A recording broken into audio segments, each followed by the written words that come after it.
This is the Comics Alternative Eurocomics, a review of Valerian and Laureline.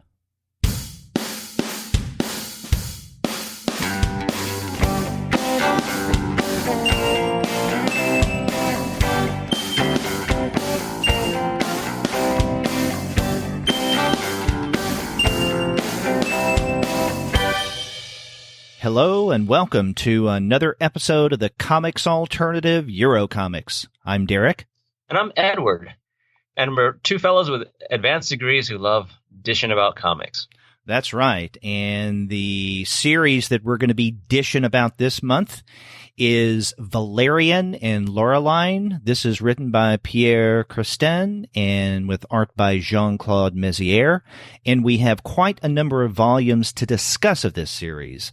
But before we get into that, we want to let all of you know that this episode of the Comics Alternative Eurocomics is brought to you by the wonderful folks at Discount Comic Book Service.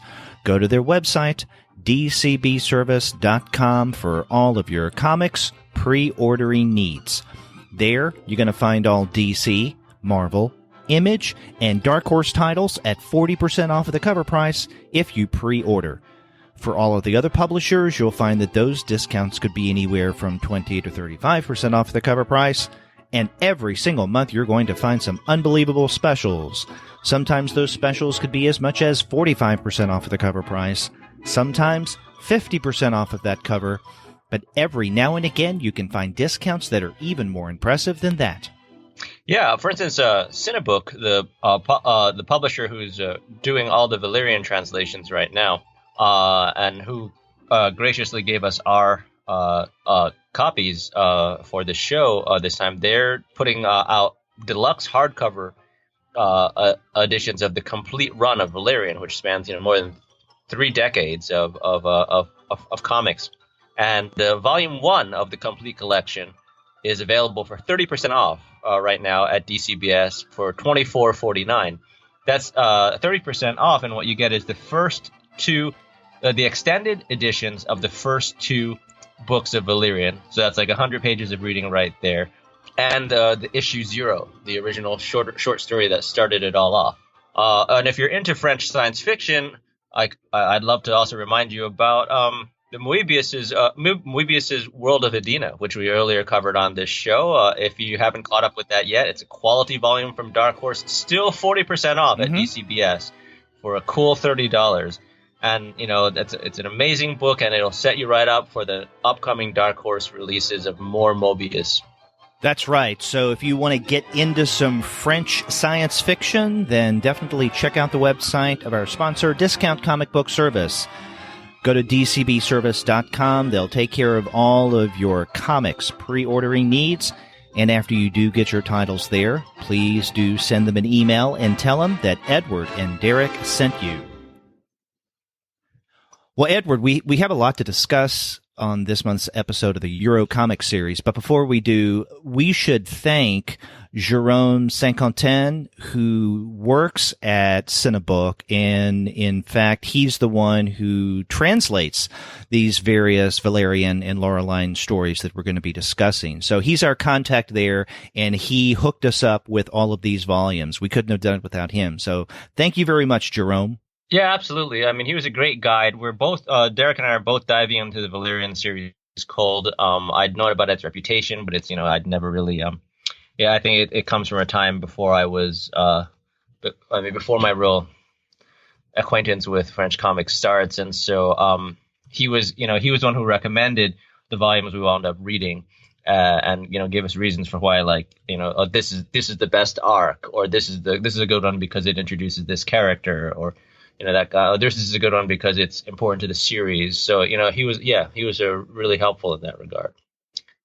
And he's also the translator. Well, he single-handedly seems to translate all of Cinebook's output, which is frankly staggering and incredible. And he was we earlier discussed his work when we discussed Lucky Luke and Western. That's right.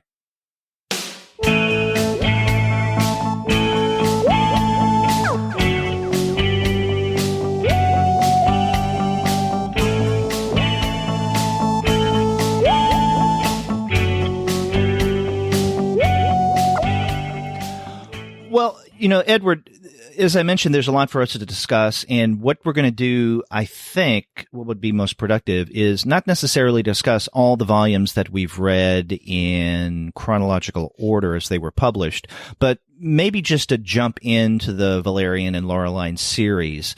Now, you had mentioned a second ago that Jerome suggested that there are certain volumes that when discussing this series, we should probably look at. So let's tell our listeners that the volumes under discussion, whether we get into detail in all of them or not, is another matter. But the ones that we've read in preparation for this month's Eurocomic show are volumes 1 through 4 of Valerian and Laureline, 6, 9 through 13, and 15. But, you mentioned during the sponsor bit that Cinebook has started to release these Valerian narratives in nice hardcover complete editions. And so far, at least as of the time of this recording, there have been 3 of these hardcover complete collection volumes that have been published by Cinebook. And, you mentioned the first one includes the 0 volume and then the first 2 volumes after that. And then volumes 2 and 3 each include two volumes of this. And so if you wanted to get the complete collection hardcovers that have come out so far, basically you'll get everything up to including volume 6 of Valerian and Laureline. But Edward and I are reading from the paperback volumes of the series. Right. And the paperback volumes are numbered like the original volumes in French. Mm-hmm. So we're talking 48 pagers. And if you're interested in the movie, which comes out, which will be out by the time this, I think, comes out in the U.S. at least the day this podcast will probably be released, or shortly thereafter. Mm-hmm.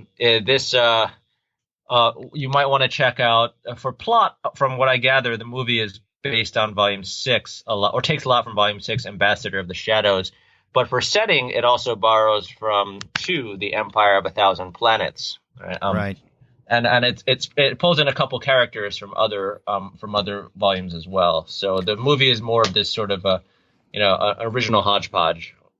That's right. And Edwards and my decision to discuss this series for this month's episode of the Eurocomic series, and this is the only title that we're going to be looking at, right? Usually Edward and I look at 2, sometimes 3 titles per episode, but this time around, since we're dealing with so many volumes of the Valerian and Laureline series, we're just dealing with this. But we decided to do it for the month that the Valerian film was coming out. Unfortunately, Edward and I couldn't get our hands on an early release of the film, and why would we be able to even to begin with, right? Who are we? But it would have been nice to see what the film is like. But I'm glad that we had the opportunity to read the originals, or at least some of the originals in the series before watching the movie. A lot of the originals, really. I mean, we read 9 books for this podcast, and mm-hmm. I'm glad. It's a comics podcast; it's not a movies podcast. Right, so. Exactly. And also in terms of texts that are adapted from one medium to another, I mean, I'm never one to judge an adaptation by the original. So the film could be completely different from anything that we've experienced in reading the comic, and that would be okay. But whether I like the film or not when I eventually see it, at least ideally, shouldn't really have much of anything to do with the fact of whether it adheres to the original comics or not.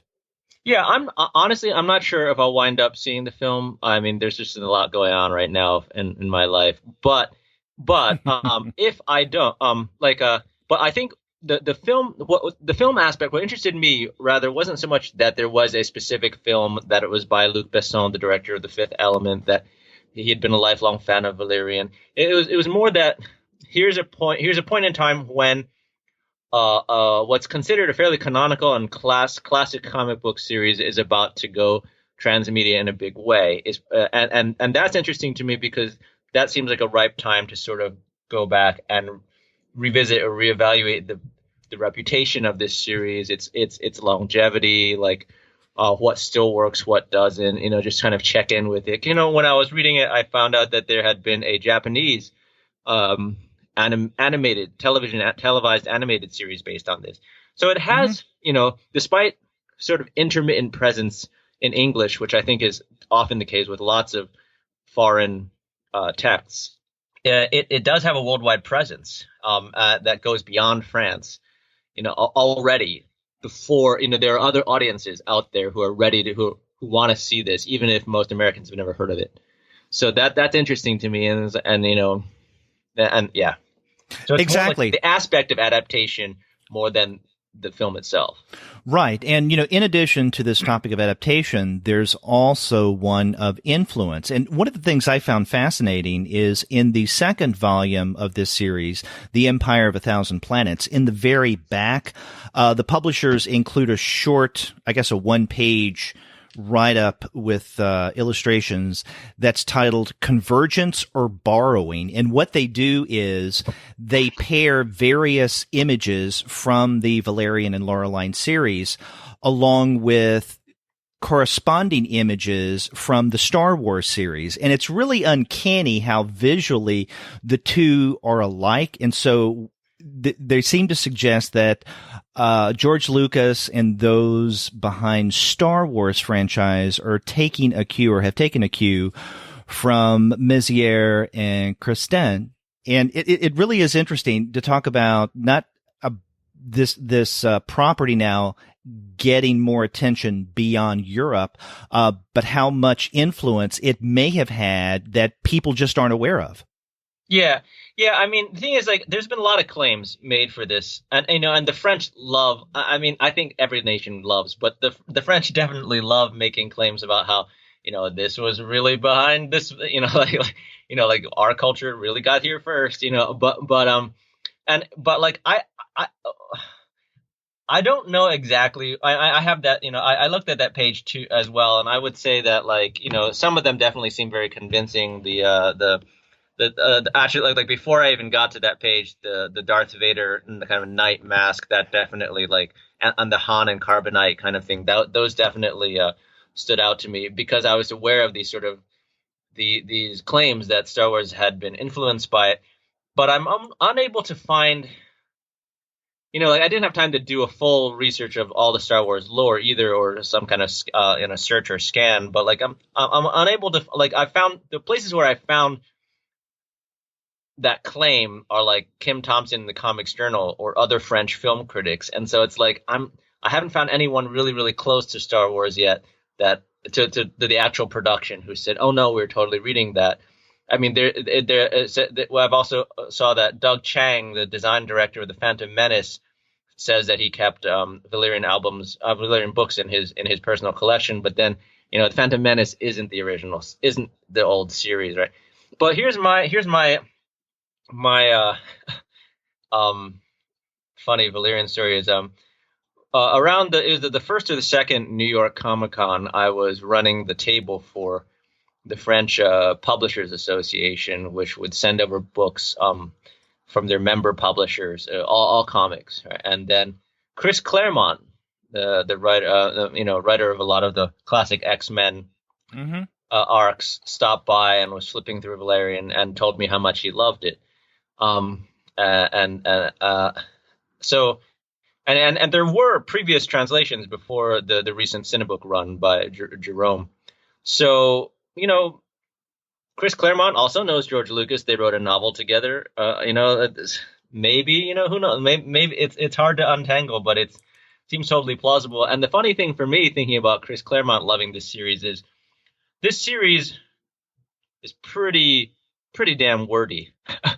And I think about, Claremont, pretty wordy comic writer also. And I know that if you go back 30 years, 40 years, mostly all comics across the board were universally wordier than they are today, before they discovered decompressed storytelling, and two or three issues that are basically one or two action sequences. Mm-hmm. But this is especially the first few volumes of Valerian are super heavy on the words, and they use sometimes the narration is just there in this giant chunk, like a giant chunk of basically science fiction exposition, this is what this planet is like. But then other times it's, it's well employed to sort of knit together montage sequences when from image to image you're talking like massive gaps in time or massive gaps in space, and the sequence, there's not an obvious pictorial sequentiality going on, and the images, and so the captions just knit that together. It's like having voiceover through or a sound or a voice track through a montage. Right. And what you're mentioning now, I think, is a really good opportunity for us to start getting into the various stories themselves. Because one of the things that I noticed in reading the volumes that we have is with the first two or three, the City of Shifting Waters, the Empire of the Thousand Planets especially, there does seem to be much more of an emphasis on this detached third-person narration, in addition to the information, both the as-it's-happening dialogue and also recollection commentary that may be coming from the actual characters themselves, right? So these extra diegetic voices that kind of tell us what's going on or what this planet is like, what you just mentioned, in other words, is much more common in the earlier volumes than by the time we get to, let's say, volumes 9, 10, 11, and so on.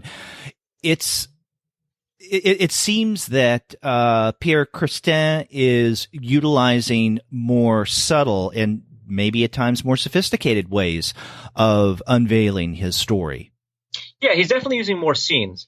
Like when I was reading the first 3 volumes, what I really wanted was some kind of intern to do this weird study where they would just go through each book and tabulate estimate the amount of time elapsed between panels. And I know that would always be an estimate because really how you don't really know sometimes, but you have a guess whether it's like basically consecutive, as in like someone says something and someone replies, or it's like 10 minutes, an hour, 3 hours because they're on the other side of the galaxy. I mean, like, so like I was really curious about just having someone go through like that and then plug those numbers in and get kind of like a average elapsed time between panels per volume, because you would definitely see it. I would be interested in that as a sort of broad Franco Moretti type historical study of comics as that change, because I definitely believe that number has gone way down as the decades go by. But I also think that it would just be interesting in this series because as they said, I really do feel like the art gets a lot more refined as the series goes on.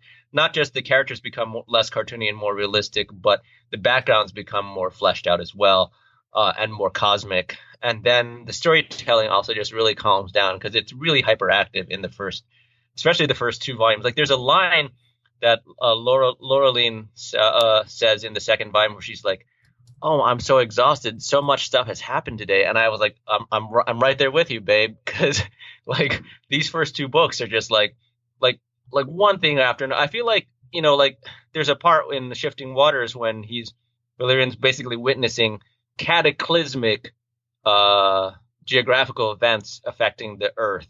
All the buffalo go extinct in like one panel or something. It's like massive things are happening, and there's like zero. The story is just so full of stuff, and it's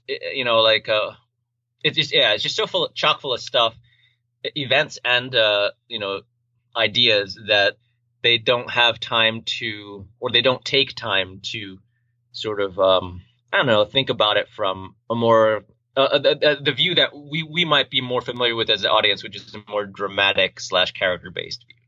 Right.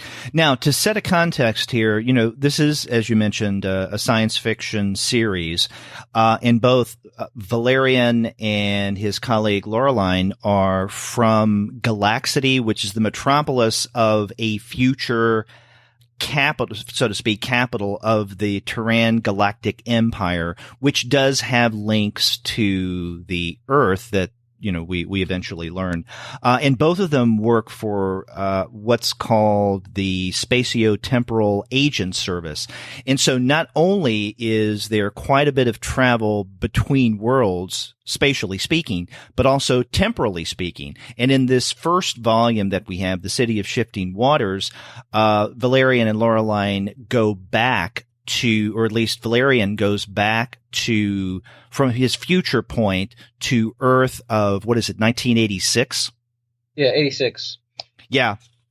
And it was written in, in 771. So you have, right. Yeah, no, I mean, oh, by the way, one other thing was that, oh no, actually it was written before that. It was written in 68. It was written in 68. So, well, let me ask you: Did you read the Zero volume, so to speak, the shorter story that originally appeared at Pilote? No, I didn't. But what I was going to say that one of the salient things from that volume is that Laureline is not actually from Galaxity. Like she's a medieval girl that Valerian picks up while he's back in the Middle Ages on a mission. Mission chasing the villain of this first volume, Xomble. And right, but and she works for Galaxity. Yeah, Galaxity, Now yes. they both work for Galaxity, and the general arc of the series seems to be that she becomes increasingly competent, and he becomes increasingly less competent in presentation. Let's say, like he becomes less of a square-jawed hero and more of a.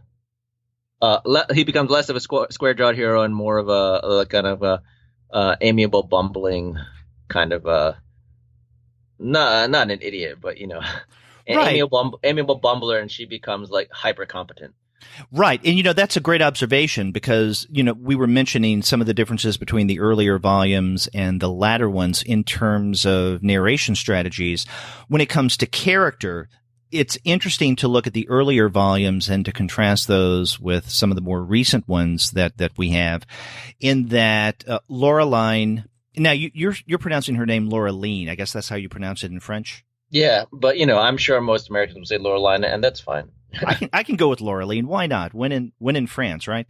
But with Laureline, she seems in the earlier volumes to play a noticeably secondary role.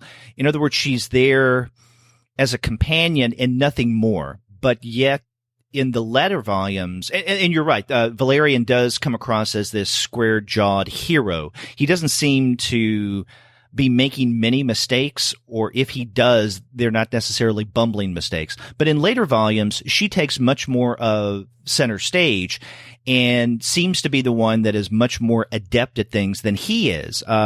He comes across as a bit of a goof at times. She gets on his case, but in a good-natured way. And I think another thing that changes in terms of these two characters over the course of the series is, at first, I wasn't certain what the relationship between the two were.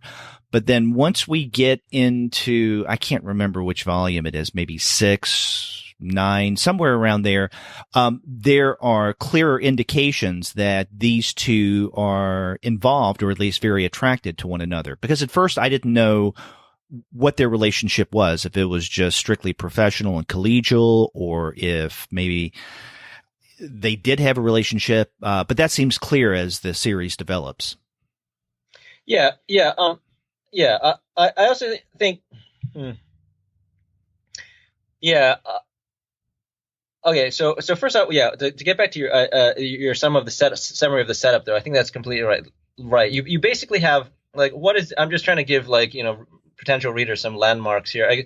You basically have a Doctor Who type setup, right? Except that instead it is in many ways, yeah, because he can go through anywhere he wants through space time, and it's stated that the galactic superiority or power of the Terran I don't want to call it an empire, but whatever, the Terran organization is based on the fact that they have space time travel. But the weird thing about it is that he's not. Unlike the Doctor, he's not this kind of quasi omnipotently intelligent person. He's just a cop. He's Valerian is just an operative. We get. from the sampling I read, I also get relatively little sense of how his organization works, what their hierarchy is. It's just that he goes around on these assignments and he does things. So it's like Doctor Who if the Doctor were just an agent of the Time Lords, but a beat cop of the Time Lords. Mm-hmm. and then you also have the Star Trek element too, because while in this series it's explicitly said that the agents are not allowed to be too obvious about messing with time. Mm-hmm. But there's zero prime directive here, right? Like they really screw around with alien races, right? In the third one, The Land Without Stars, which you mentioned liking, right? There's a really cool idea. There's a hollow planet, and the core is the sun. And hollow planet is an old trope, but having the core be the sun, it's a cool idea. It leads to a lot of great visuals. But they basically take the warring races from these. Valerian takes the warring races from this inside of this hollow planet and takes them into outer space and says, "Hey, look, you guys aren't alone in the universe. Stop fighting." And it's like, whoa, you did what to them, right? So there's this kind of temporal prime directive, but there's zero sense of I don't know, cultural prime directive. But fine. That's just how. Because I think one of the operative things here is also that even though I don't have much of a sense of, when I watch Star Trek, I have a much better sense of how what the Federation is and how they work, what Starfleet is and how it works, and I don't really have a sense here of the agency. But I do get the sense that Christin is somewhat interested in, and this increases as the books go on, but someone is interested in showing that the agency is this. They're not always right. They do things, and they often might be well intentioned, but they mess stuff up. Yeah, exactly. Well, what you're describing here is yet another thing about this series that seems to develop over time, right? This sense of what the Turan Galactic Empire, and it is called Empire, by the way, in the book. It's the workings, the hierarchies, the innards, so to speak, of this culture is fleshed out a little more as the series develops. So, for instance, by the time we get to, I think it is volumes 11 and 12, The Ghosts of Inverlochy and the Wrath of Hypsis, we're introduced to Valerian's superior. And before that, or at least in the volumes that we've read, we didn't even know who this person was and what he looked like, but he's given actual form. He's a character in the narrative in these later volumes. And I think that the things are explained a little more. So my guess is as the series develops, right, as Cinebook continues to put out the subsequent volumes, then there may be more about the Turan culture and its hierarchy that we'll learn.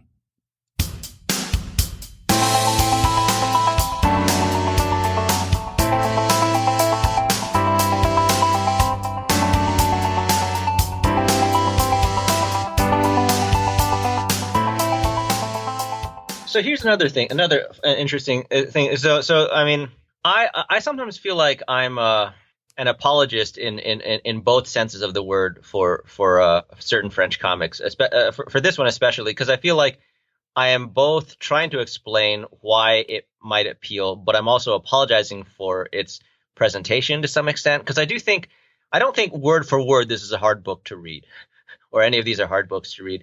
But I do think that the contemporary reader, just diving right into it, it's not always the smoothest reading experience, and I was trying to break that down for myself, and I think part of it's just due to age and how the kind of storytelling we've gotten used to versus the kind of storytelling that was acceptable at a different point in time.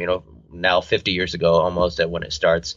At the start of the series. And then there's also the science fiction learning curve, I think, because I honestly do think this series is science fiction gold.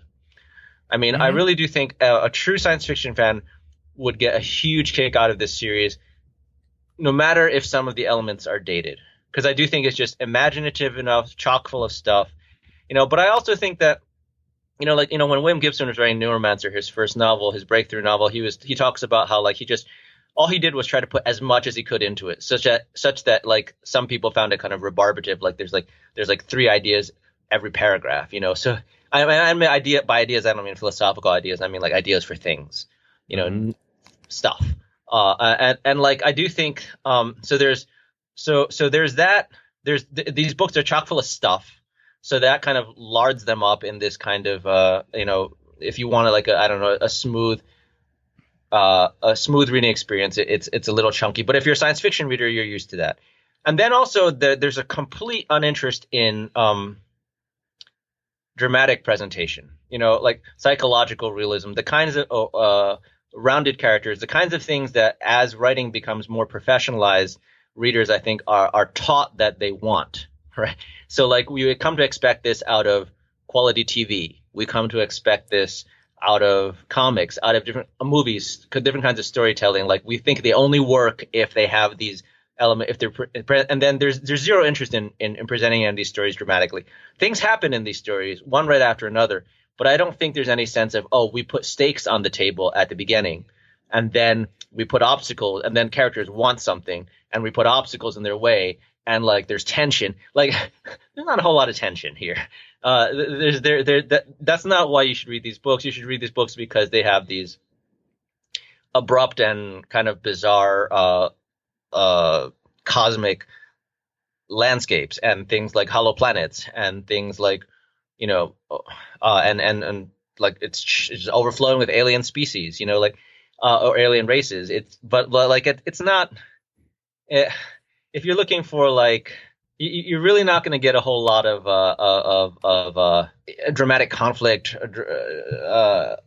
character depth. I mean, the weird thing is that like for an action series, right? Well, not what for an action, for a science fiction series, there's not even that many fights. Like that's one of the like amazing things about it is that like there's some chasing and fighting in the first one. I feel like the first one actually has more chasing, running around, and shooting at things than the later volumes, and it just goes like it just. There's like there's not action scenes. Right. It's interesting. Because you've said a lot right now. I want to go back to something you mentioned a moment ago, and you felt like for this and maybe for other things we've discussed on the show, you're a semi-apologist. That was surprising to me. I mean, here I don't think that there's anything to really apologize for because in terms of the storytelling, I found it quite sophisticated. Now, granted, I think you're right in the issue of character realism. And there's not as much here as I think that some modern readers may come to expect. But in terms of the storytelling, I was quite impressed with how Christin begins his stories especially. And I first noticed this in the second volume, The Empire of a Thousand Planets, in that what he tends to do as a storyteller is to set the stage, sometimes slowly and then gradually build up to the moment where Valerian and Laureline come into the story at that point. But what really impressed me was volume 9, which was the first of a 2-part story. And this one is called Chatelet Station Destination Cassiopeia. And I guess I'm pronouncing that correctly. And the way that this story begins, I think at first I was a little confused, but then I went back to look to see what Christin was doing. And I found myself very impressed because he is setting the stage of both Valerian and Laureline being in 2 different places and in 2 different times, but they're connected, I guess, psychically in some manner. And when we first see Laureline, she's talking with someone, although at first we don't know, or at least I didn't know who it was with. It's Valerian. But the way that Christin sets up the story and kind of slowly builds to the exposition, what's going on here and why these characters are where they are, both spatially and temporally, and how they're doing what they're doing. I was really amazed at the way that he handled that. In other words, he didn't just leap into it and start telling us in one form or another what was going on. So I think the storytelling here, whether it's linked to the genre of science fiction or otherwise, is impressive. Yeah, no, but I think there's two things. Well, first off, is that the arc, that the two-parter that you identified is generally considered the high water mark for the series. So we're already like, maybe giving it credit that it isn't, going to be consistent throughout the rest of a read. And also, I do think that but I agree with you. The beginning of Chatelet Station definitely sucked me in. But one of the reasons it sucked me in, though, it wasn't so much the disorientation or sort of the in media res kind of thing. It was the fact that it was the first use of first person narration that I had come across. Yeah. Right. So like, and first person narration inside characters that we wanted to follow, which basically were the two leads, Valerian and Laureline. So, and they're both doing first person narration in their various, because they're geographically separated and they're talking to each other. So like that also sucked me in. I think probably more than the sort of impersonal cosmic presentation that I think is actually very, very, very classical in terms of science fiction. I guess I probably do, go overboard on the apology part. I think it's partly from, being trained in creative writing and reacting against the kinds of things you're taught because you're taught as if they're the only things that work when many other things actually work. Right. Mm-hmm. And then the other thing, I think the other thing is just afraid people will be like, oh, but it's too French or something. And there's like, like that's obviously ridiculous for this particular. And Christin is not, this is considered his landmark science fiction work, but he went on to work with Enki Bilal on science fiction stuff too. Or at least fantastical things. And then it's funny, one of their most famous books, a realist book about the fall of communism, The Hunting Party, one of those characters pops up for a cameo in one of the I forget. It's somewhere. It's somewhere between 9 and 12. It's in there, but there's like a panel where there's a Russian official who shows up on the news, and it's that character from another one of Christin's books. So. Yeah. Well, what you mentioned just now reminds me that in some of these volumes, and there's one in particular I'm thinking about, it definitely is of its time, especially in terms of the Cold War. One of the later volumes, number 13, this is On the Frontiers, it definitely does have a Cold War feel. Now, we mentioned that this series began originally back in the late 1960s. And so what we've been reading is the result of comics created in the late 60s, 70s, and then eventually into the 1980s. But they really aren't that much of their time. I mean, sometimes the character dress or the lingo do reveal something of the time of creation.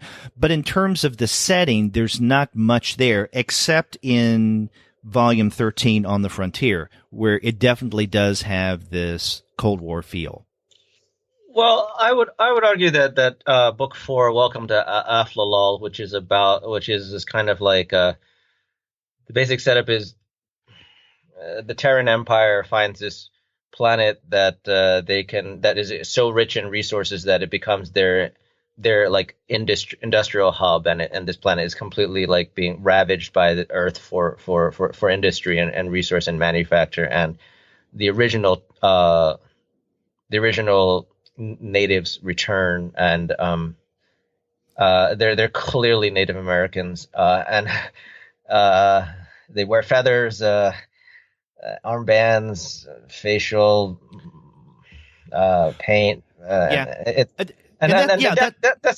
was probably the only one out the one of the ones we read. That was the one that stuck the most out to me as like it's still well intentioned, but its sense of what the stakes are in these kinds of conflicts seem dated to me. Okay, I mean, that's an example. I hadn't thought of Welcome to Al-Falal, but you're right about the Native American element. But there's also something about this story, Volume 4, that does seem anchored in its time of creation, because also in the late 1960s and especially into the early 1970s, you did have an emphasis on ecological issues, saving the planet. I mean, Earth Day began in the early 1970s. And so that, along with the, I guess, Native American threads that are woven into this narrative, does make it, I think, of its time. So that volume, along with On the Frontier, I mean, they do seem, in other words, you could probably tell when they were created, which is not a negative thing. I'm not saying that as a criticism at all. But other than that, I think someone could come away reading these other volumes, the ones that we've read at least, and feel that they could have been written, maybe in the 1980s or 1990s for all they know. Yeah, no, I was surprised at, I was surprised at how fresh things felt. But the time issue actually brings me to another, and so we can go backwards after this if this leads us too far off the path. But I do think another fascinating thing about this series is that it survived long enough to eat its own tail, right? Like, what I mean there is that, like, it started in '68, but the last two volumes that we read were like 83 and 85, right? Something like that. And they're pushing up on 86 because, and that's a crucial year because in the very first volume, Valerian goes to Earth in 86 and basically sees a nuclear explosion, right? Like and the ensuing sort of global Armageddon that and the world is in ruins, and it's stated that, like, what follows is kind of a dark era. And it's funny how that temporally lines up with the Star Trek timeline as well, because, like, we go into, according to the old Star Trek timeline, we go into a dark era too, and then out of whose ashes the Federation rises slowly. And so but because they were writing in '68, Christin and Mézières did not think they were going to do a series that would last till '86. They had no idea that the series would prove so popular and long running. So as they were doing the books that pushed up to the real world calendar year of '86, they realized they wanted to revise the story so Earth doesn't blow up in 1986. And so the final arc that we read is devoted toward fixing that in their fictional continuity.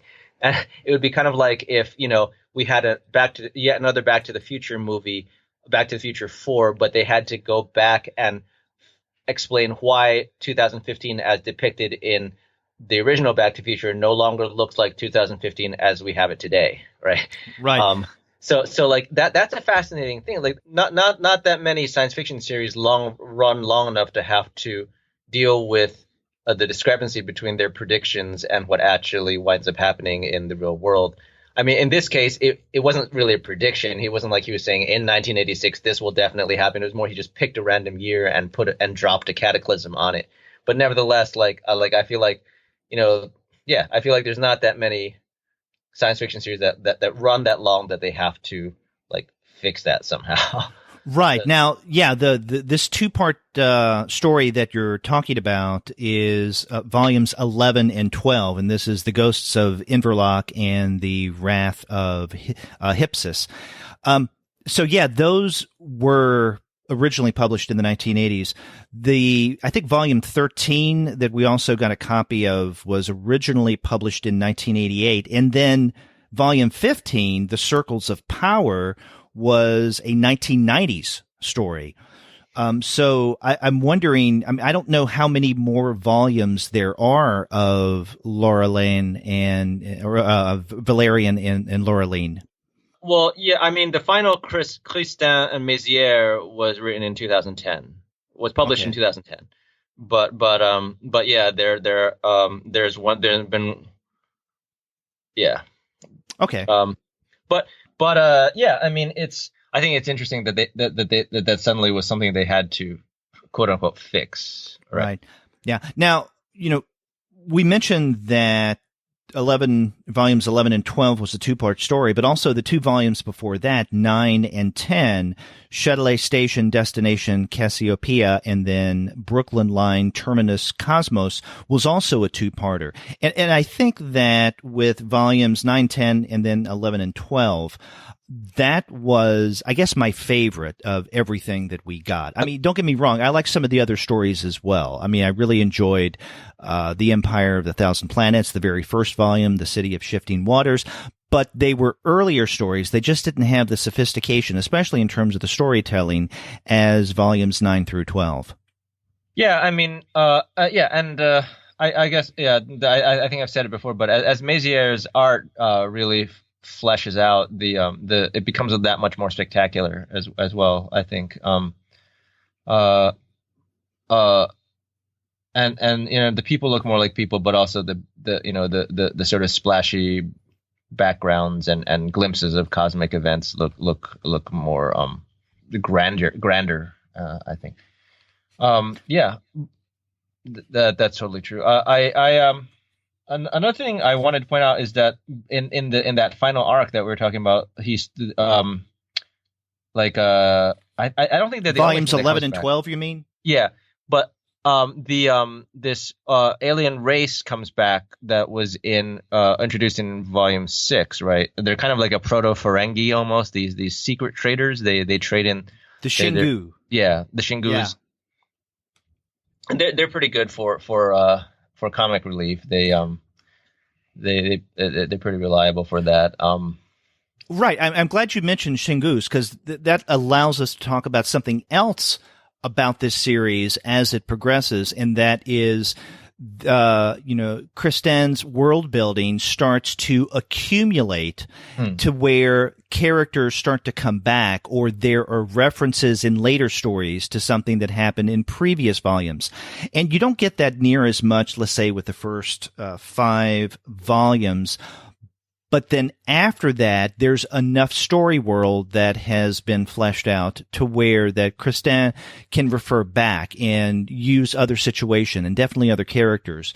So the Xingus is one such character, or at least a race of people that keep coming up again and again. And in fact, they're in the most recent volume that we've gotten a hold of, and that is the Circles of Power. But another character that keeps coming back, and I think we first saw him in volume 9, Châtelet Station, Destination Cassiopeia, and that is Albert. Right. And he's called at times Mr. Albert, but I guess he masquerades as Valerian's uncle, and so sometimes he's called Uncle Albert, which I couldn't help but think of the Paul McCartney song when I read that. Yeah, he's a Galaxity operative, but in the 20th century. Mm-hmm. So yeah, and he's an interesting figure as well. You were talking about the Xingu as somewhat like comic relief and being used to lighten the moments at times, like the Ferengi. But maybe not near as nasty and not near as ugly. But with Albert, I mean, there is something kind of humorous and jovial to him. He has this really large mustache. He is a little portly, good-natured. He's someone who enjoys a good meal. So he is very avuncular in that way, right? And so the moments that he becomes a part of a story, I think it does lend not so much a moment of levity, but also more of a humanity, because you can see that. I mean, he's not a typical science fiction character. No, he grounds it, and and the way in which he grounds stories is, for me, I mean, he also grounds readers because he's from their century, right? And the way in which he grounds stories for me is more out of an older tradition of adventure stories. It's he seems like someone out of a Chesterton story or something. Like I'm the common sense person, and I may not have seen all the crazy things you've seen, but like I know what I can do and I know what I can't do. And it's interesting. I mean, he does. This is in which is I think it's in 9 or 10 when they go to see he has Albert has a philosopher friend called Châtelard. And that's volume 9. Yeah, volume 9. I mean, it's clearly Station. Right. No. It's different. Châtelet Station is the title, because Châtelet Station is the actual place in Paris. But that's what I'm saying. That's the title, Châtelet Station, Volume 9. No. But they go to see a philosopher in the countryside named Châtelard. Oh. Yeah, okay. You're right. It is in chapter 9, but it's on around page 40. It's in book 9 on page 40. But Chatelard is obviously based. I mean, you can tell from what he says, but also how they draw him that he's based on Gaston Bachelard, the French philosopher. So, Bachelard's sort of being outside the academy in terms of most of his work and theories, and with an interest in transcendental kind of.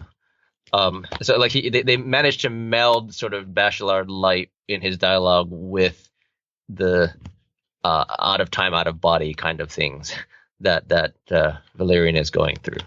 Okay, it's interesting that you mentioned that. Now, I did not get that reference. Yeah, I don't know the figure. But let me ask you something similar. What did you make of the character of, what's his name, Schroeder in the first volume, The City of Shifting Waters? Did that strike you as the Julius Kelp character in The Nutty Professor? Yeah, Jerry no, Lewis's, absolutely. of course. Absolutely, that totally did, and both characters stood out to me. And so I looked him up, and we're not the first to think so. So I do think there's something there. Yeah. Oh, there had to have been a conscious effort to make Schroeder look like Kelp in Jerry Lewis's Nutty Professor. I was just waiting for him to scream "lady." Yeah, and we know how much the French are reputed to love Jerry Lewis, right? That's right, and I think for good reason. Yeah, in fact, the other two characters that I wasn't sure if they were just sort of supposed to be English ladies of a certain time in a class, or whether they're supposed to be specific, like there's a part in I think it's in Inverloch when they meet two English ladies on maybe it's Uncle Albert meets two English ladies on a train. Oh, that's right. Yeah. And I wondered too if they were Miss Marple or someone, I don't know. Yeah, references to actual historical or even literary figures. Yeah. Yeah.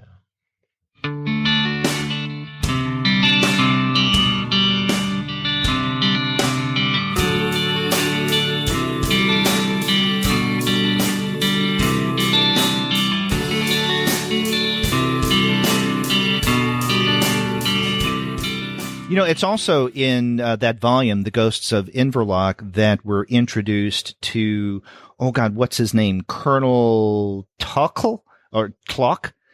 He's got a strange name. Now, he is another character who will come back in a later volume, number 15, The Circles of Power. So that's just yet another example of how Christin uses earlier elements of his story world. And Clock is a relatively minor character in The Ghosts of Inverlochy, but he has a little more of a prominent role in volume 15.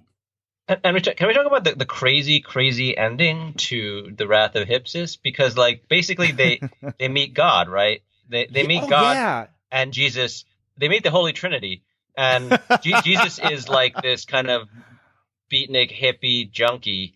And then God is like just this huge guy in a huge, kind of, he looks like a little like Sidney Greenstreet or something, he's got a fedora and a trench coat, and then or Orson Welles' character in A Touch of Evil. Right, yeah, I can't remember the character's name. That's a good call. And then the Holy Spirit is a slot machine, which is hilarious, right? Is a slot machine who gets slapped and beaten around a lot, and so yeah, I mean that's like some. I feel like that's something that that's like pre Grant Morrison, right? Like that's just way out there, and that's the kind of thing. It's like, okay, well that's landmark. That's something that deserves to be known, right? I'm glad that you went ahead and mentioned the ending of The Wrath of Hypsis, which is the second of that two-part story that began in the previous volume 11. I wanted to mention that, but I didn't want to give away any spoilers. But since you've already mentioned it, yeah. Because we didn't tell you what the story is about, and you don't know why it's important that they meet these people. So that's true. So it's not really a spoiler, I guess. We mentioned the ending, but we didn't say much about the setup that leads to the ending. So yeah, I guess technically not a spoiler. But yeah, this is really weird. And the fact that, God looks like this either Greenstreet or Touch of Evil figure, the slot machine of the Holy Spirit, and Jesus, in fact, at the end, he's asking the Shingus to score. score. Yeah, he's asking for drugs. Yeah. Yeah. Yeah, I mean, like, there's a one point early in the interaction where I think, oh, like, maybe it's just kind of a Jesus figure. But no, he lifts his hand up and shows his stigmata, and he talks about how, like, it was a rough time on Earth for those 33 years. And it's like, oh, okay, so that's really, okay. I mean, it's got this jovial kind of, I don't know, 70s anarchist kind of thing to feel but to it's clever in many ways, and I think without giving too much away about the setup that leads to that ending, I did find that it wasn't just funny but clever, smart. Yeah, no, it's and to me it read as fairly audacious. Like, I mean, I had enjoyed the inventiveness up till that point, and that seemed like to take it to another level. Mm-hmm. Edward, we've talked quite a bit about some of the later volumes in detail, especially volumes 9 through 12. We've talked a little bit about the first two, The City of Shifting Water and The Empire of a Thousand Planets. What about some of the other ones that we were sent by Jerome? Volume 3, The Land Without Stars. Volume 4, Welcome to Aflalal. And then Volume 6, Ambassador of the Shadows. What did you think of those? Well, you said that you liked Land Without Stars quite a bit, right? That was one of your favorites? Yeah, and I think one of the things that struck me about did you say Land Without Stars or The Empire of a Thousand Planets? Land Without Stars.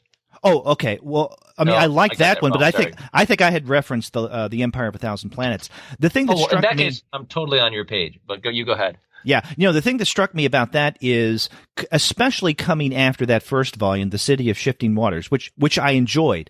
But that one seemed to be, and I don't know if this is the right word, relatively light compared to what we find in, volume 2, The Empire of a Thousand Planets. That just struck me as a much more sophisticated story. In other words, this is where Christin seemed to get his narrative sea legs, so to speak. Yeah, I do think the curious thing about Empire of a Thousand Planets is that it's probably, of these books, there are times I think they're clever or fun or interesting, but like that's probably the only book that elicited something like an emotional reaction from me, because it was genuinely mournful, and I think it earns its mournfulness, and especially using the watch as a through line, an actual watch as an object, so that really ties it together, I think. And I don't know that I've identified other objects, images, or symbols in the other books that really pull through from beginning to end in the way that the watch does in that book. Mm-hmm. And so for those reasons, I do think the ending, while completely functional, like it is more of it's kind of an hoary SF trope by now of and I'm not gonna give that one away. But for all that it's a hoary SF trope, I don't feel like I was bummed out or deflated by it when I got to it. I think that's because it was offset by a genuine mournfulness. Mm-hmm. Yeah, and I agree with you. I think that Christin does a wonderful thing with the watch throughout, how he uses that as a narrative device. But this has me interested, though, in what this film that's going to be coming out very soon is going to be like, because I think the official title, at first I think it was going to be just Valerian, but now it's Valerian and the City of a Thousand Planets. Yeah. From what I gather is that the City of a Thousand Planets is actually a little more like central point from Ambassador of Shadows, and that the Clive Owen character is more like the titular ambassador in that book. But one interesting thing about Ambassador of Shadows is that, like, I feel like in the selection that we read, Ambassador of Shadows is when it kind of ticks over into Laureline taking the lead, right? Because she's the one who's doing most of the she saves solving. Valerian. Yeah, we're following her through most of the book as she goes around, like gets a little, like a Chandler detective, gets a little information here, gets a little information there, goes on to get a little more information somewhere else. Just trying to everyone gives her some piece of the puzzle and she tries to put it together. That's right. Another thing I particularly enjoyed about Volume 6, the ambassador of the shadows, is, I guess, what you could call this story's comic relief, which is a grumpy transmuter of Bluxt. And what this is this strange looking little creature that looks cute, but is grumpy as all get out. And this is what the ambassador gives to Laureline in order to, I guess, go about in the world and to carry out her mission. Because what this grumpy transmuter of Bluxt does is anything it's given in terms of, let's say, currencies of exchange, money, gems, pearls, or what have you, it will eat it and then excrete it as much that it's needed. And so it's kind of gross in a way. In other words, you give it a coin and it's going to crap out a lot of money. And so anytime Laureline needs to either buy something or to bribe someone or to give them something because she wants something back, she'll provide this transmuter, this cute little creature, with something, and then he'll excrete, multiple copies of it out. But he's also very grumpy, which is funny. And after a while, he becomes exhausted, and it takes him a long time to, in essence, crap out the money. Yeah, I'm sure. I'm sure it's the Valerian universe's answer to economies of scarcity, right? And I'm sure it's some kind of the excretion part. I'm sure is some kind of comment on capitalism. Christin is kind of. He, like a lot of French leftists, he was a communist. He was a communist believer for a long time. A lot of his later work deals with the fallout of the collapse of those ideals. So right, and the grumpy transmuter of Bluxt makes another appearance in Volume 15, The Circles of Power. Yeah, I'm not sure. It would be cool if that were in the movie. It could well turn out to be. I don't know. And another thing is that these.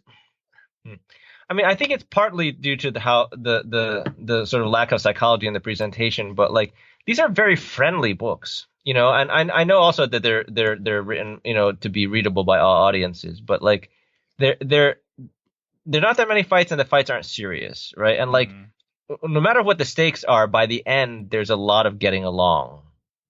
Generally, these are just they're very friendly. I don't know how else to put it.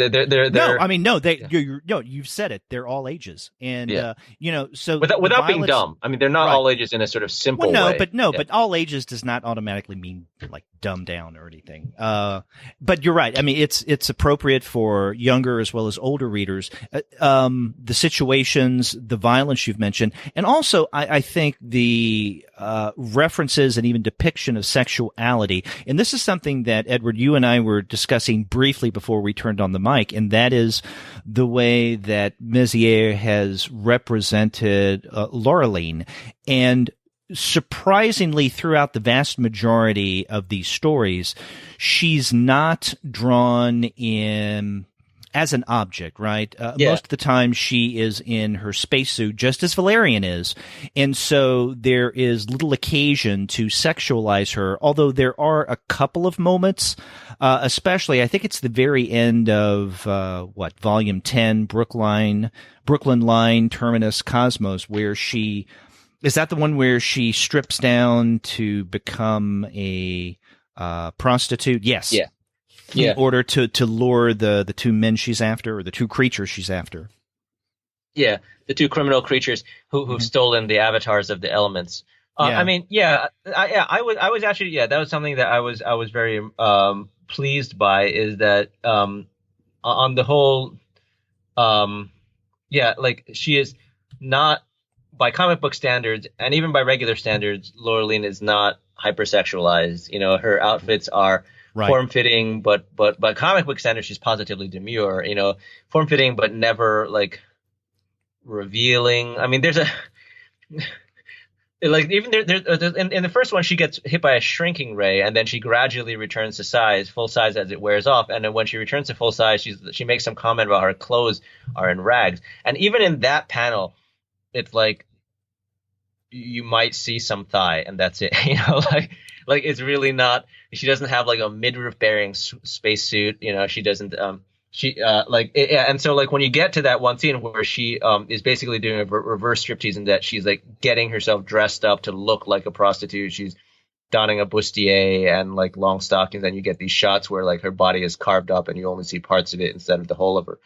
It really stands out because like it stands out as a deliberate sexualization where she's like, I guess in theory, wielding her sexual power. Right, but it has a story function, right? I mean, she's doing it for a purpose, right? It's not gratuitous. Sure. And also, and that's the story too, where like she's trying to teach Valerian a long distance lesson because hasn't he slept with someone? Like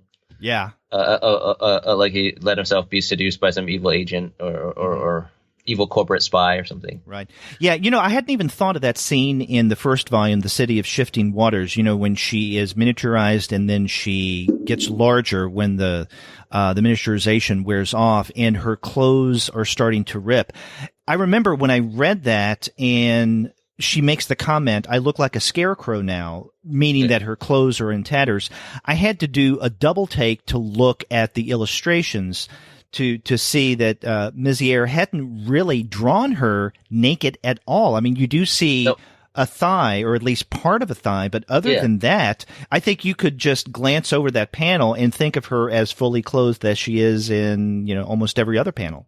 Yeah, I mean, she and there's hardly ever any décolletage, right? There's no low cut dresses or anything. I mean, no.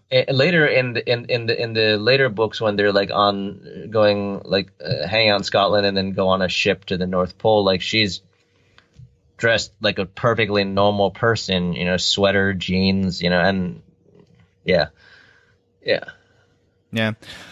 Are there anything else that stands out to any of the volumes that we've read so far? Because we've touched on, I think, about everything in some form or another to a greater or lesser degree. But is there, I don't know, one of the story elements that really stands out to you that we haven't discussed yet?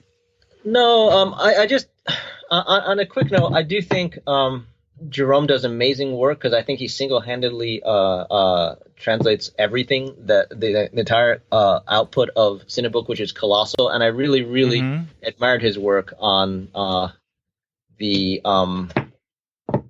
Lucky Luke stuff because I think that's pretty hard. It's full of wordplay and also like rhyming verse and things like that. I do feel just a tiny bit like. There's nothing serious. I think he, one of the surprising things about, one of the consistently good things about his translations is that he has a real handle on national speech, right? Like if there's an overtly American character, he'll throw in some overtly American things, right? It's a ditto for the British characters, right? They'll say chap instead of but and all that. But like I do feel like there's just weird little things throughout this series, and maybe this is just the effect of reading 9 books at once. But there are just nothing that a proofreader couldn't clean up. And I don't know why everyone, there are many different reasons why that's not always possible in the comics business. So you always have to cut people some slack because, funding is short, time is short, deadlines are short, whatever. Just things like, how do you call that? That popped up more than a couple times, and that's always stings me because it's what do you call that, right? I know it's how in French, but it's not, or like everyone stand in a single line or stand in a single file, right? There's weird little things like that. So like things that it was like, oh, well, everything else is so even. Why are these things popping up? Occasionally I feel that maybe it is too literal. Like Laureline and Valerian call each other. She's always calling him my boy, and he's always calling her little Laureline. And there's nothing wrong with that. But those are very literal. Like there are times when it probably, even though the French say boy, the valence is more like fella, and like when they say little, the valence is more like dear, my dear, like there's nothing actually little about her. I mean, she's a little shorter than him, but so like, there's a little thing, but like there's absolutely nothing that's going to impede your understanding of these books. Okay, that's interesting. That's interesting that you're saying this because, and this is something that we've brought up on the Eurocomic show before. You're a translator, so especially when it comes to Franco-Belgian texts, right? Those that are translated from the French into English that we're reading for this series, you're much more attuned to things like that, whereas I am unaware of what the original French would probably suggest. And so I think you're more sensitive to that than I am when it comes to the series Valerian and Laureline, or Laureline. But the example that you used when Valerian calls Laureline, my little Laureline, I didn't think anything of that. And in fact, I think, at least to my reading, dear would have had a completely different meaning, because there are moments, and this is the way I read that line when he calls her little, that there's something almost, not completely, but a tad condescending to Valerian, which I think in some ways goes hand in hand with his kind of bumbling attitude at times in these later volumes. And so he doesn't realize, at least the way I read him in the later volumes, he doesn't realize how, or he doesn't, I guess, mention or acknowledge the fact that she is much more competent than he gives her credit for. And so the disconnect between her competency and him calling her little Laureline, I thought was a good part of that character interaction. Well, it's funny because I agree totally on on the semantics of what you're saying, right? Like the meaning, like I agree completely that the meaning should be, in that case, it should be, and should read as that he's condescending to her in this kind of oblivious way, condescending to her slightly in an oblivious way. I believe that's what should be coming across. So the fact that you got that is great, but I don't think anyone, like if you were, I think actually my dear conveys that even more than tenderness, that my dear has those qualities. Like you can condescend to someone by calling them my dear. It may be an intonation thing. But I don't think people actually condescend to people by calling them little. Like you don't. But you get that. Then again, I think but you're right. Also, I think I'm not only more attuned to these things, but like who knows? Some of these things, like so much of what I translate goes in, kind of like in one eye and out the other. And I have had the luxury of learning in print over the last 12 years, right? So like if I went back and looked at some of my early books, I bet you some of the things that I now I would ding myself for, because they're probably there. And so the other thing to bear in mind with this is that, like, ultimately, I think the sensitivity comes from the fact that translations are held to a higher standard of sounding right than English written by an English speaker. Like people, English authors writing in English, or English speaking authors writing in English can stretch the language in ways, and maybe people like it, maybe people won't, but they will never say, oh, but that sounds foreign or wrong, right? But if you have it in translation, then the first thing they'll blame is the foreign source rather than some sort of creative use of a term. That's not so. I think that's why translators are hypersensitive about it. But what we should also remember is that this sense of how English should sound. It's completely contingent. I may be dinging him for like saying single line instead of single file, but you know what? Maybe in 10 years, everyone will be saying single line. Like I don't know why, it'll just become the norm, and so then the norm will have shifted. So it's like these things are like. That's why I say these things are not serious criticisms. They're more like, oh, that doesn't sound right to me, right now, here and now.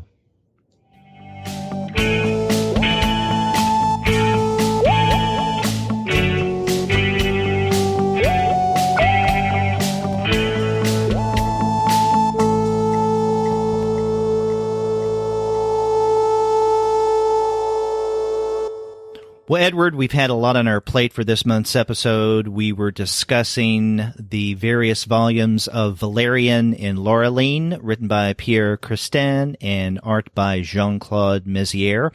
And you and I got our hands on volumes 1 through 4, 6, 9 through 13, and 15 from Cinebook, and those are the single volume softback volumes. But we should also mention that Cinebook also has the first 3 hardbound complete collection volumes out, so people can get those at their favorite store, online or otherwise. Absolutely. That's right, in anticipation of the new film. And the first complete hardcover of issues 0 through 2 is 30% off at DCBS. That's right. And we want to thank again Jerome Saint-Quentin for sending us not only the Valerian and Laureline volumes, but other things from Cinebook. So thank you for keeping us in the Cinebook loop. Absolutely. And as Edward mentioned, you can find the latest volumes of Valerian and Laureline through the website of our sponsor, which is Discount Comic Book Service. Be sure to go to dcbservice.com, and you're going to find great deals on a variety of comics, European translations, and otherwise. And after you do get your comics there, get in touch with us and let me and Edward know what you thought about this month's show. If you go to our website, comicsalternative.com, you'll find that you can leave us a voice message online via SpeakPipe. Or you can call us the old-fashioned way by picking up the phone and dialing 4153-COMICS. That's 415-326-6427.